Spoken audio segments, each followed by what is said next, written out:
Hello ulit mga ka-antrip. Good evening po ulit sa ating lahat. Welcome back again to our channel. Kumusta po kayo? So, bago tayo mag-start, shout out po muna kay user Zoo5W9T87E. Ma'am, pwede po magpatulong sa na-expired kong DTI.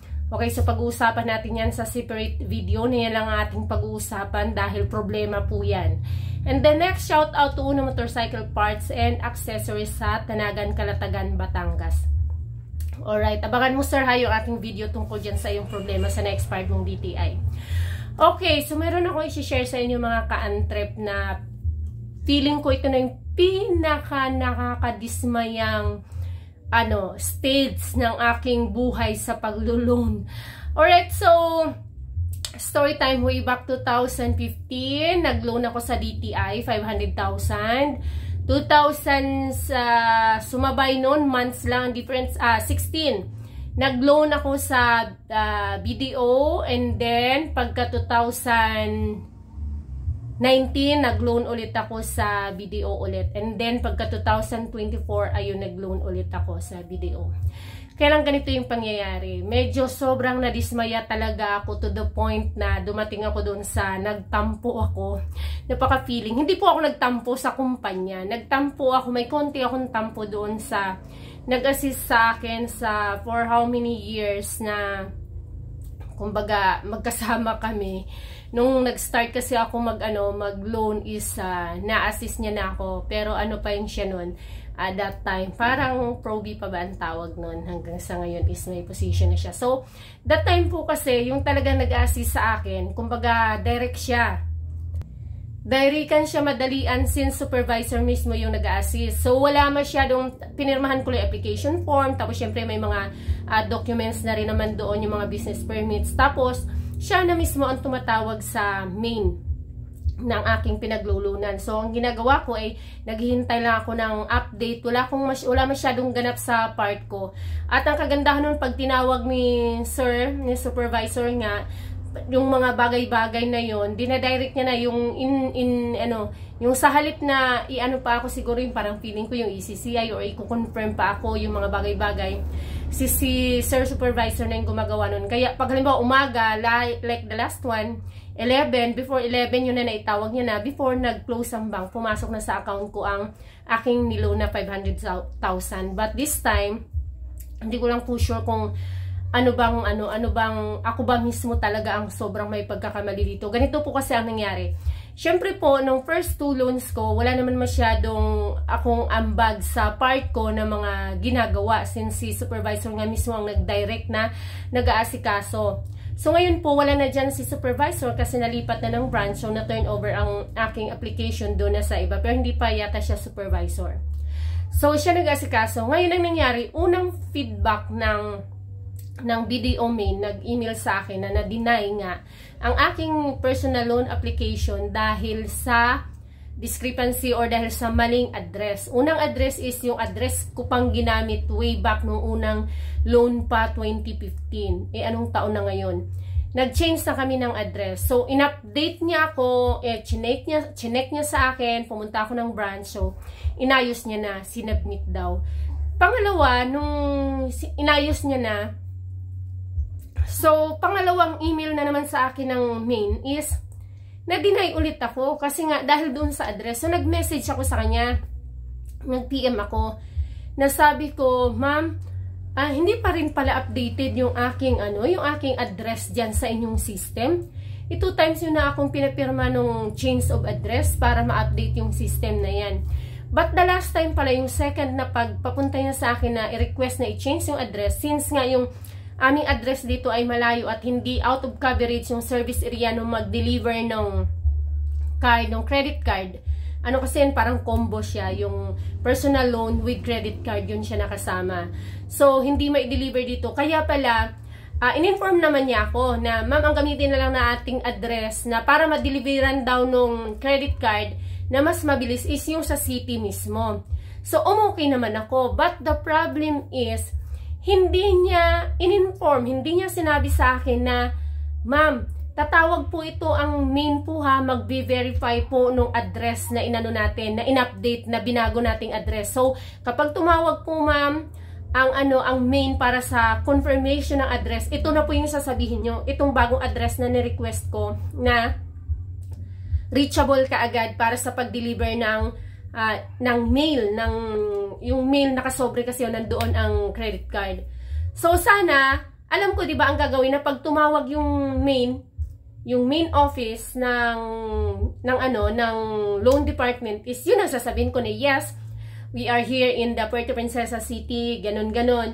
So wala siyang sinabing ganon sa akin.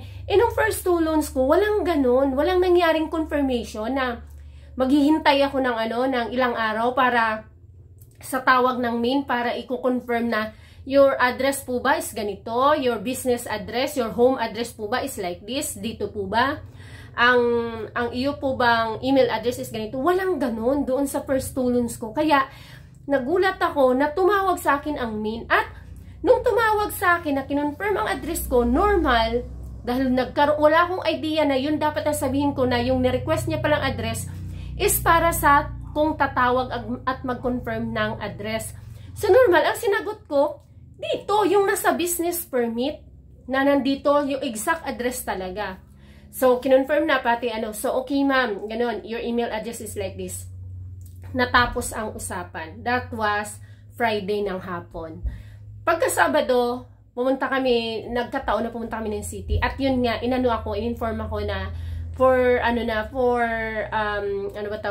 parang verdict na nung loan ko doon. So, sumaglit ako sa branch.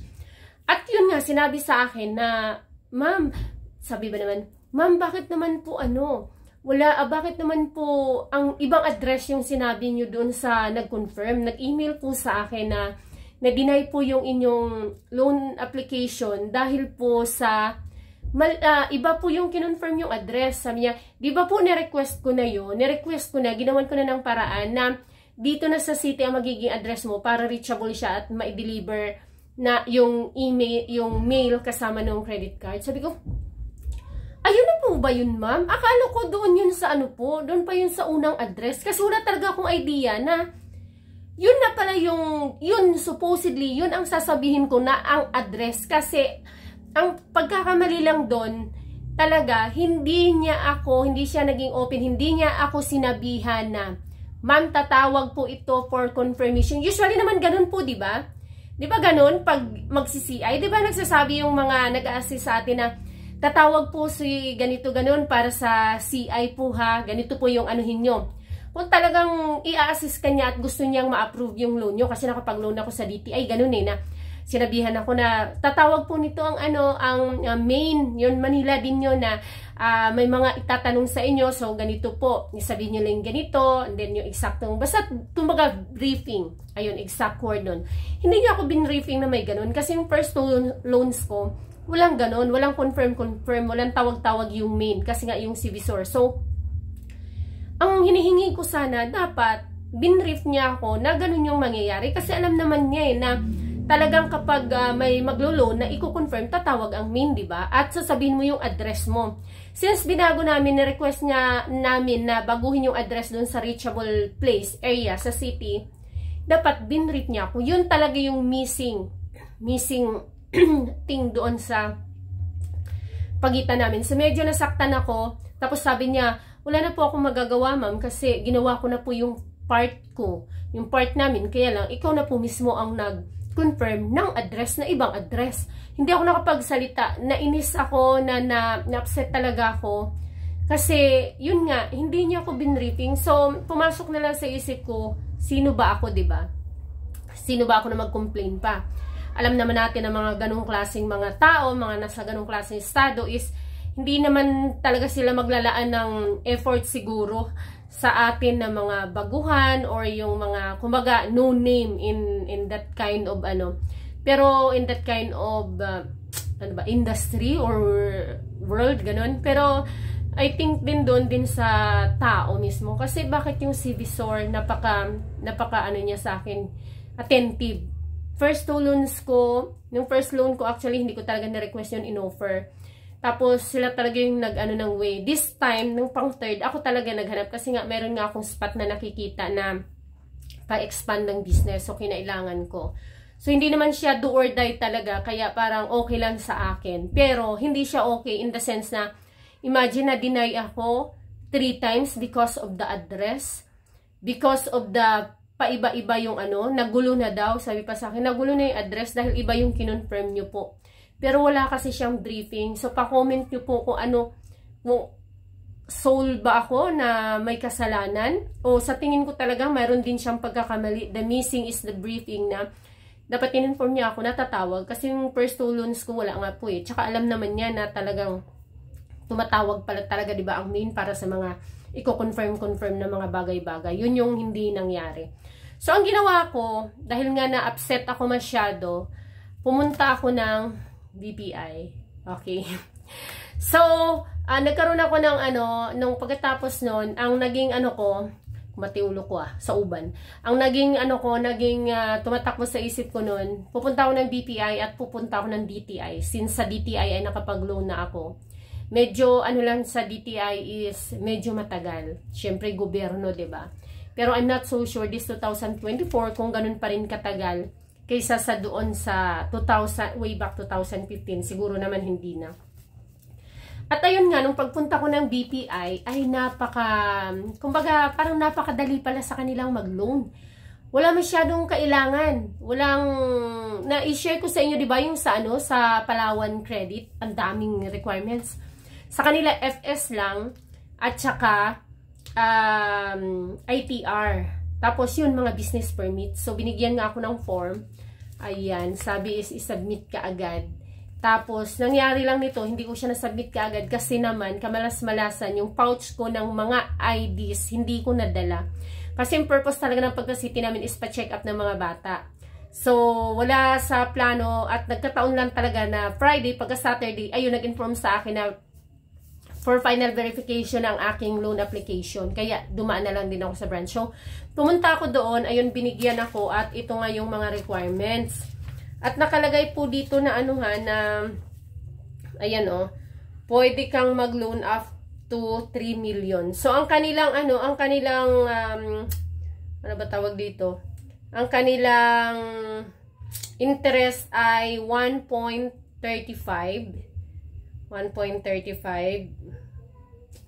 ang per month ang kanilang monthly interest. So aayusin ko ito kasi baka doon na lang ako. Nung nakausap ko nung una yung sa loan, sa marketing, and then nakausap ko si ma'am, parang supervisor yata nila. Ayun, nung naikwento ko yung mga pangyayari-yari, pinakita ko yung picture ng nung shop namin, and then sinabi ko na may 2 branch nga kami, for expansion nga ang niluloan ko. So, yun, inoperan niya ako na maliban dito sa personal loan, ay isabay ko daw apply naman itong business loan. So, sabi ko, isa lang siguro, ma'am, kasi isa lang naman po yung kailangan ko.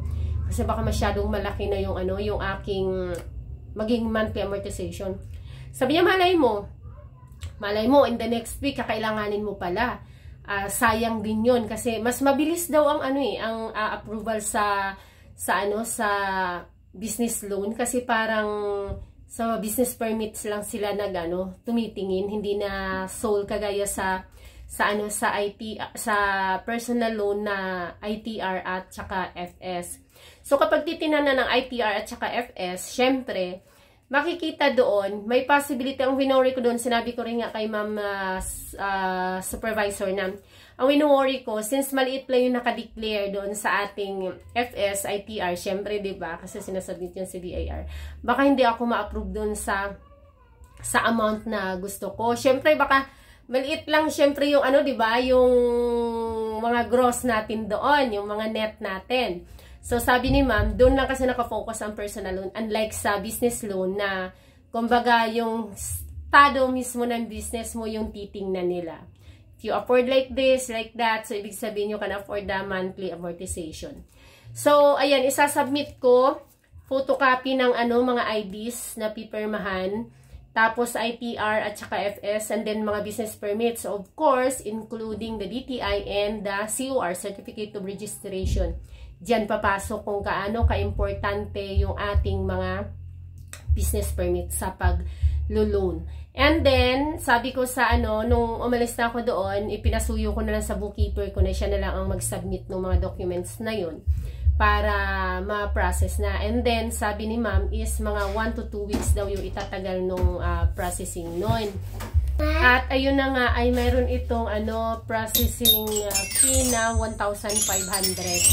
Ayun, at ang target ko nga dito ay 500,000. So, pag 500,000, pag kukunin mo siya ng 12 months lang, ng 1 year, ang magiging monthly mo ay 47,667. Kapag naman 24 months or 2 years ay 26,833. Kapag naman 36 months, kapag siya ay 3 years, 19,889 lang. So, medyo mababa siya kung mas mahaba yung iyong term na kukunin. So, ang naisip ko dito, yung mahabang term ang kukunin ko para mababa kasi baka hindi ako ma-approve kapag paiklian ko yung aking term since hindi po ako nila account holder. Imagine mo, pwede ka palang ma-approve sa BPI kahit hindi ka nila account holder. Bago ka nila maging account holder or bago ka pwede mag-open sa kanila ng account kung na-approve na ang iyong loan kasi doon papasok ang iyong loan amount sa iyong account. Alright? So, masyado na mahaba ang ating video. Pag-uusapan natin ng separate ang tungkol lang dito sa loan ko sa BPI on the next video. Thank you so much and see you on my next video. Bye-bye!